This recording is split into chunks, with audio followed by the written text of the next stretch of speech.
నమస్కారం వార్తలకు స్వాగతం. ముందుగా ముఖ్యాంశాలు. మాజీ మంత్రి KTR press meet, CM Revanth రెడ్డిపై ఫైర్.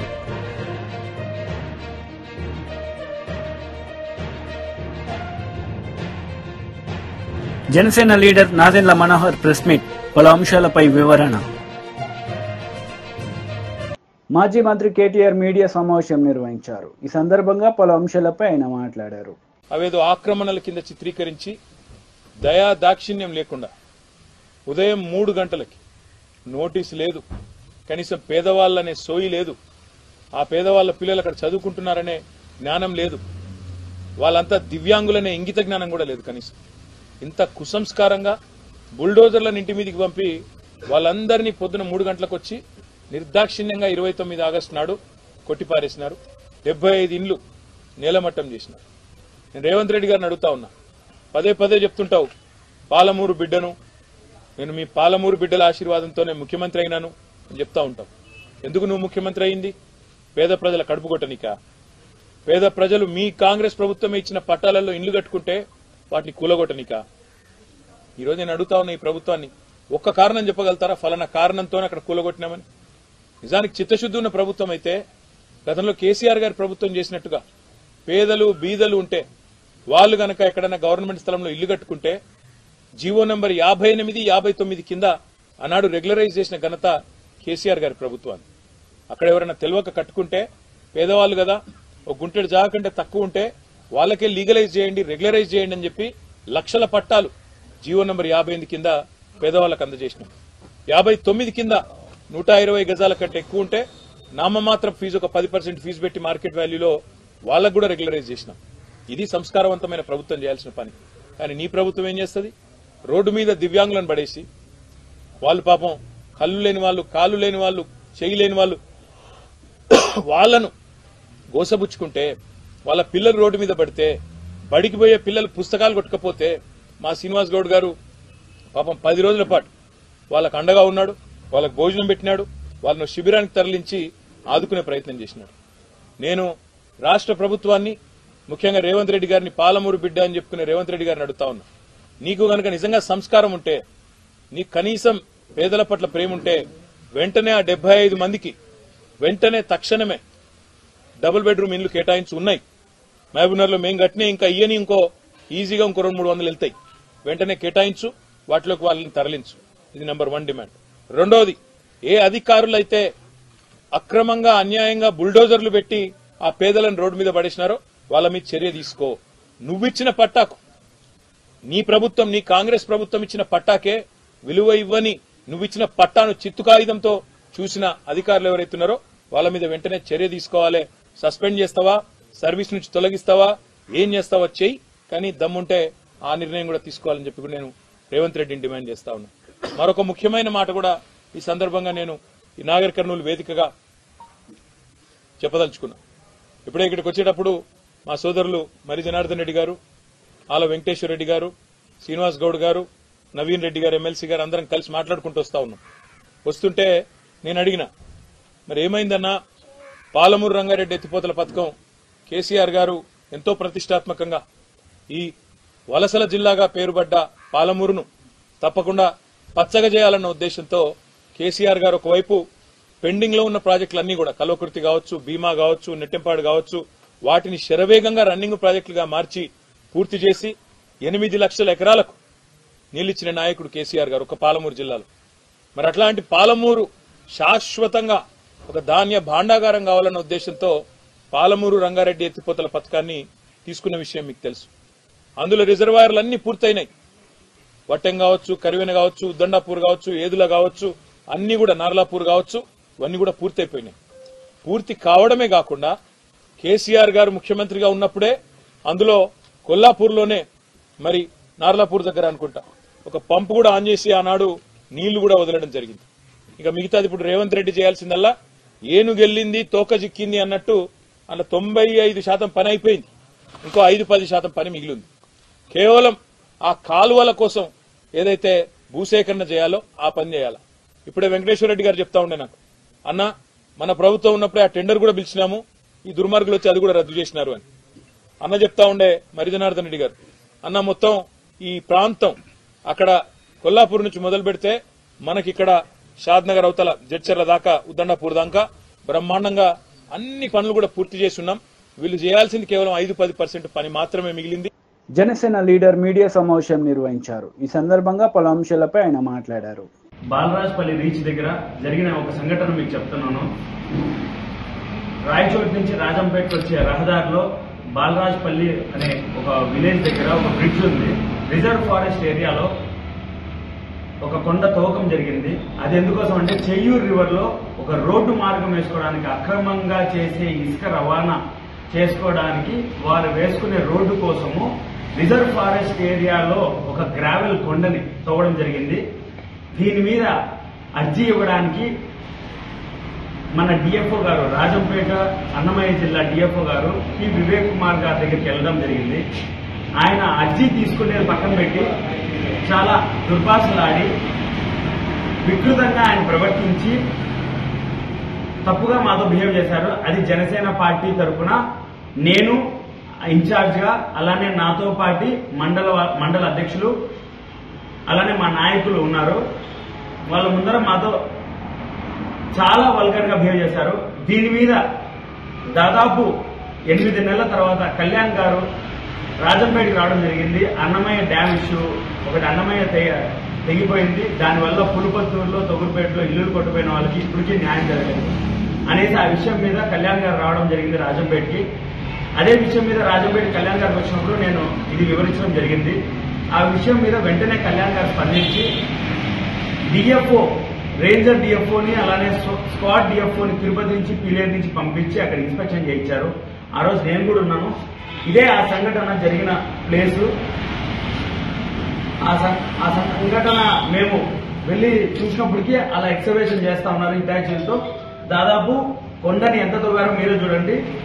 ఆ కొండ తవ్విన తర్వాత ఇప్పుడు వాళ్ళు వదిలేసిన ప్రదేశాలు ఇవి. వాళ్ళు తవ్వి ఏం చేశారా అంటే చెరువు మధ్యలో ఏదైతే అన్నమయ్య డ్యామ్ తెగిపోవడానికి పై భాగంలో ఉన్న చెరువు ఇది, ఆ చెరువు మధ్యలో రోడ్డు వేసుకున్నారు. ఇలానే కదా అన్నమయ్య డ్యామ్ కూడా తెగిపోయిన కారణం. అన్నమయ్య డ్యామ్ తెగిపోవడం కారణం ముఖ్య ఉద్దేశం ఏంటి? అందులో ఉన్న లారీలు, టిప్పర్లు, హిటాచీలు కాపాడడం కోసము గేట్ ఎత్తకుండా వాటర్ ఎక్కువ టీఎంసీ ఫ్లో అయిపోయి డ్యామును కొట్టుకొని వెళ్ళిపోయి దాదాపు 8 ఊర్లు నేలమట్టమయ్యాయి. అప్పటికి మళ్ళా సిగ్గు లేకుండా ఇక్కడ ఉన్న అధికారులు, శాసనసభ్యులు ఎవరైతే గెలిచారో కొన్నిసారి వాళ్ళు మళ్ళా వాళ్ళ ఇసుక రీచుల కోసము, దొంగ ఇసుక రవాణా కోసం చెరువు మధ్యలో రోడ్డు వేసేకి గ్రావెల్ కొండను దొవ్వి దాంట్లో తూంపులు పెట్టుకొని మరీ వాళ్ళు రవాణా చేస్తున్నారు. ఈ విషయం మీద నేను గట్టిగా రిపోర్ట్ అయితే ఇచ్చాను. టిప్పర్లు పెట్టుకొని దోలారు, టిప్పర్లు పెట్టుకొని ఇసుక దోలేకి ఆ రోడ్డు వాడేవాళ్ళు. ఇదే విషయం మీద వివేక్ గారి దగ్గరికి వెళ్తే వాళ్ళు రియాక్ట్ అయిన పద్ధతి ఇది. ఇవన్నీ మీకు ఎందుకు చెప్తున్నానంటే ఇవాళ కంప్లీట్ గా ప్రూవ్ అయింది. ఏంటంటే స్క్వాడ్ కూడా వచ్చి రివీల్ చేసింది ఏంటంటే అది కంప్లీట్ గా reserve forest area. Reserve forest ఏరియాలో కాస్త భాగం రెవెన్యూ, అంటే ఏదైతే చెరువు పొరంబోకు అంటారో లేదా బ్రిడ్జ్ కానుకొని ఉన్న రెవెన్యూ ల్యాండ్ ఏదైతే ఉందో అందులో తవ్వకం జరిగింది. కానీ విత్ ఇన్ 500 మీటర్స్ రేడియస్ లోపల కన్నా రెవెన్యూ ల్యాండ్ లో ఏ మైనింగ్ జరగాలన్నా అది ఫారెస్ట్ డిపార్ట్మెంట్ అయినా అండ్ రెవెన్యూ డిపార్ట్మెంట్ అయినా మైనింగ్ డిపార్ట్మెంట్ అయినా ముగ్గురు డిపార్ట్మెంట్లు కలిసిగా వచ్చి ఇన్స్పెక్షన్ చేసి అక్కడ మైనింగ్ పర్మిషన్స్ ఇవ్వాలి. ఇప్పుడు వరకు వాళ్ళు పర్మిషన్స్ ఇవ్వలేదు.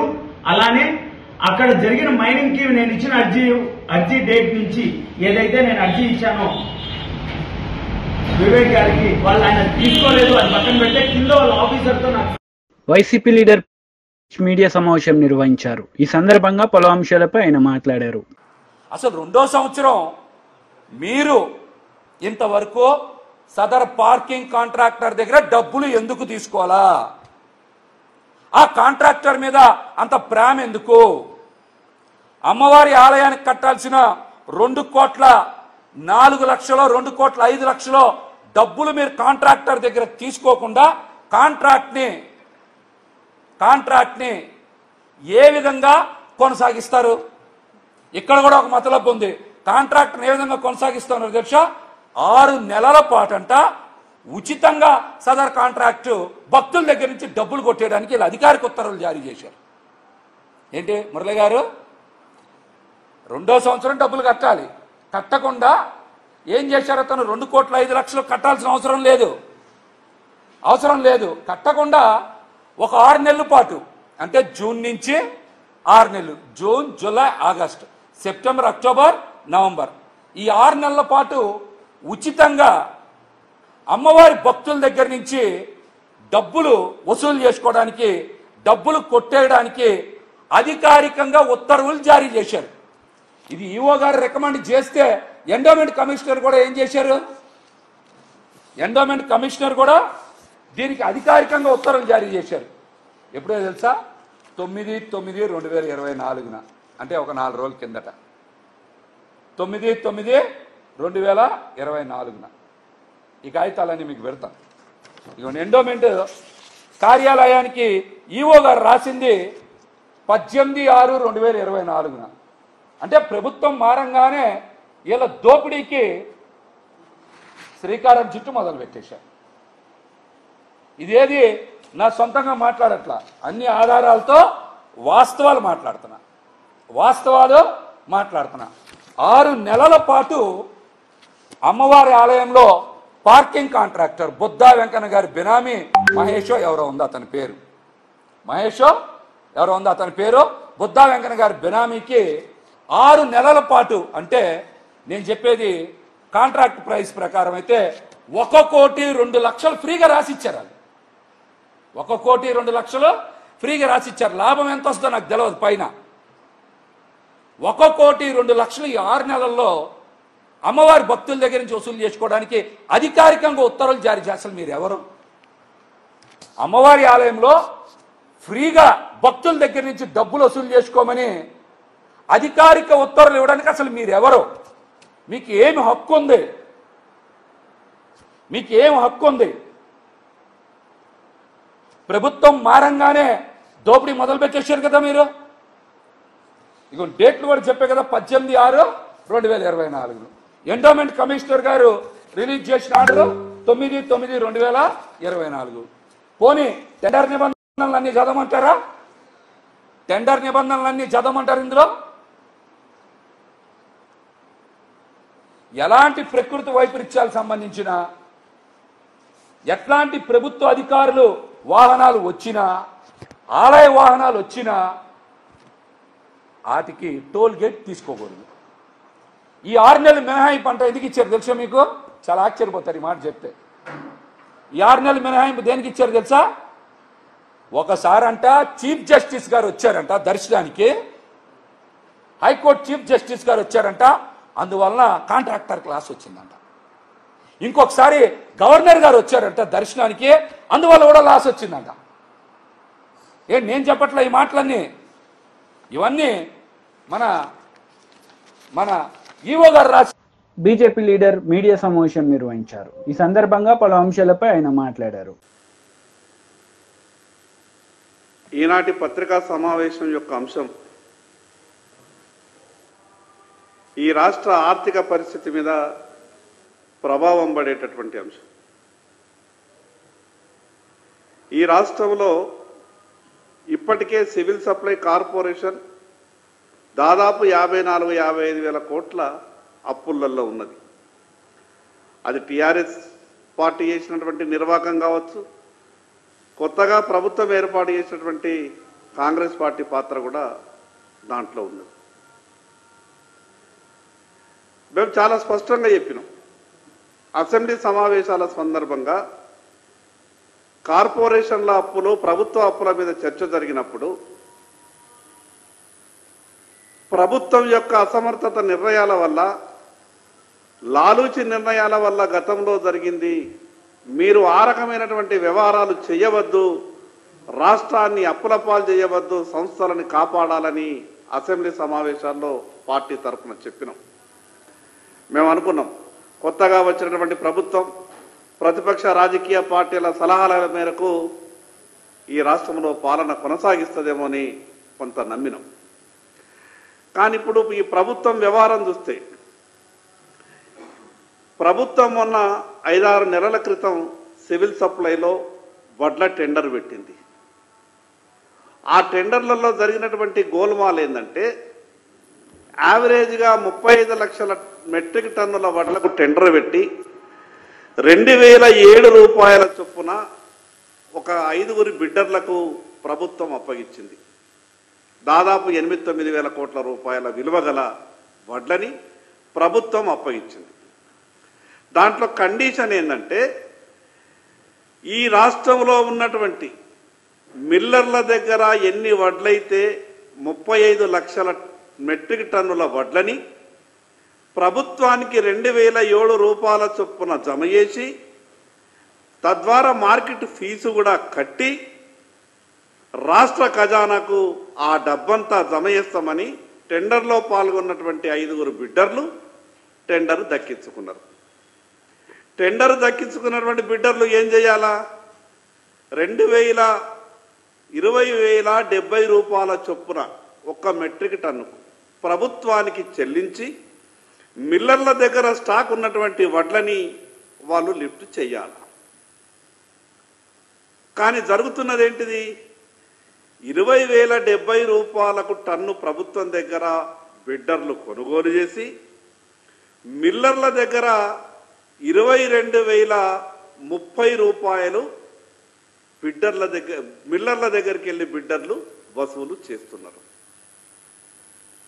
దీంట్లో 227 రూపాయలు మిల్లర్ల దగ్గరికి బిడ్డర్కు ఏదైతే డబ్బు జమైతా ఉన్నదో 227 రూపాయలు క్వింటాలుకు టన్నుకు 2,070 రూపాయలు, టన్నుకు 2,230 రూపాయలు. ఈ డబ్బు ఎవరి ఖాతాల్లోకి పోతున్నది? ఈ డబ్బు మిల్లర్ దగ్గరికి వెళ్ళి బిడ్డర్కు డబ్బు మార్పిడి జరుగుతున్నది. వాస్తవంగా జరగాలేంటిది? టెండర్లో ఉన్నటువంటి కండిషన్ ప్రకారం బిడ్డరు వడ్లు తీసుకున్నటువంటి బిడ్డరు మిల్లర్ దగ్గర ఉన్నటువంటి వడ్లని లిఫ్ట్ చెయ్యాల. ఇంత పెద్ద స్కామ్ జరిగింది. ప్రభుత్వంలో ఉన్నటువంటి పెద్దలకు చీమ గుట్టినట్టు లేదు. ఏమన్నంటే గత ప్రభుత్వం మీద మాట్లాడి వ్యవహారం చేయాలంటున్నారు తప్పితే మరి ఈ ప్రభుత్వంలో జరుగుతున్నటువంటి లోపాలకు జనసేన లీడర్ మీడియా సమావేశం నిర్వహించారు. ఈ సందర్భంగా పలు అంశాలపై ఆయన మాట్లాడారు. ఏ విధంగా పవన్ కళ్యాణ్ గారు నిలబడి రాష్ట్రంలో ఒక ఆదర్శవంతంగా 400 పంచాయతీలకి ₹1,00,000 విరాళం ఇచ్చి తెలుగు రాష్ట్రాలకి ₹1,00,00,000 చొప్పున విరాళం అందించి క్షేత్రస్థాయిలో ఆదుకోవాలని చెప్పి పార్టీ నాయకులందరూ కూడా పిలిపించి దూర ప్రాంతాల నుంచి కూడా జనసేన పార్టీ నాయకులందరూ కూడా తరలి వచ్చి ఎక్కడైతే ముంపు ప్రాంతాల్లో ఇబ్బంది పడుతున్నారో వాళ్ళకి సహాయ కార్యక్రమాలు అద్భుతంగా చేస్తున్న తరుణంలో జగన్మోహన్ రెడ్డి గారు కానీ వైఎస్ఆర్సీపీ పార్టీ కానీ చేసింది ఏంటని నేను ప్రశ్నిస్తున్నాను. పిఠాపురంకి వెళ్ళారు, కొన్ని ప్రాంతాల్లో పర్యటించి క్షేత్రస్థాయిలో మీకు పూర్తి అవగాహన వచ్చినట్టు ఒక 40-50 కాగితాలు పట్టుకొని ప్రెస్ ముందు మీరు మాట్లాడిన మాటలు ఏ విధంగా ప్రజలకు ఉపయోగపడతాయని నేను ప్రశ్నిస్తున్నాను. ఒక్కసారి మీరు గతంలో పవన్ కళ్యాణ్ గారి నాయకత్వంలో జనసేన పార్టీ 5 సంవత్సరాల్లో ఎప్పుడైనా ఇటువంటి సందర్భాల్లో ఏ విధంగా మేము స్పందించేవాళ్ళం?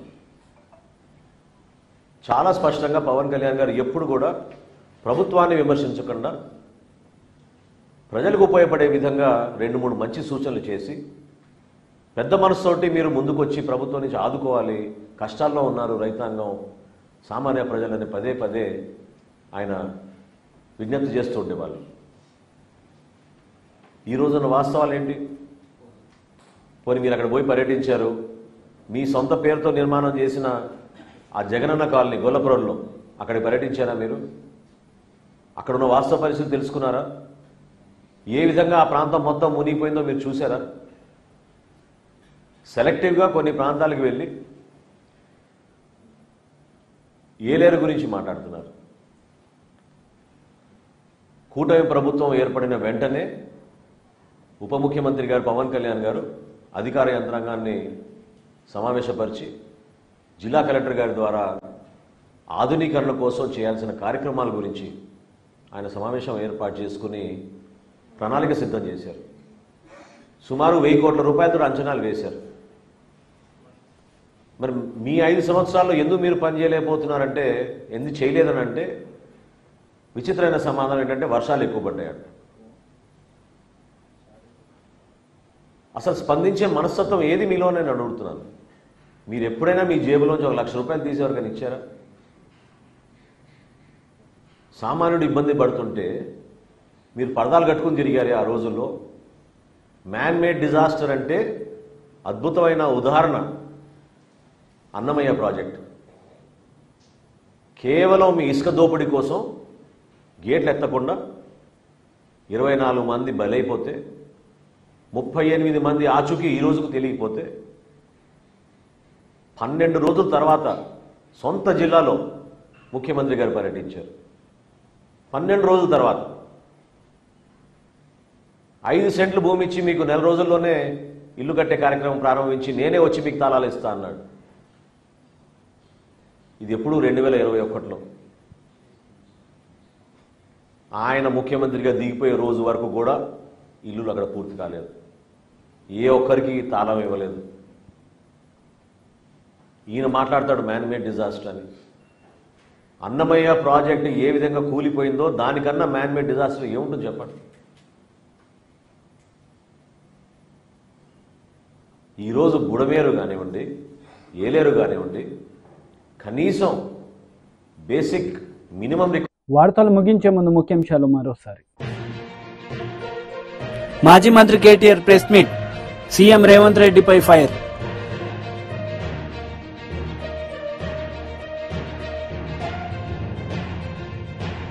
Janasena leader Nadendla Manohar press meet, పలు అంశాలపై వివరణ. ఈ వార్తలు ఇంతటితో సమాప్తం. తిరిగి ప్రసారమయ్యే వార్తలు మళ్ళీ కలుద్దాం. అంతవరకు సెలవు. నమస్తే.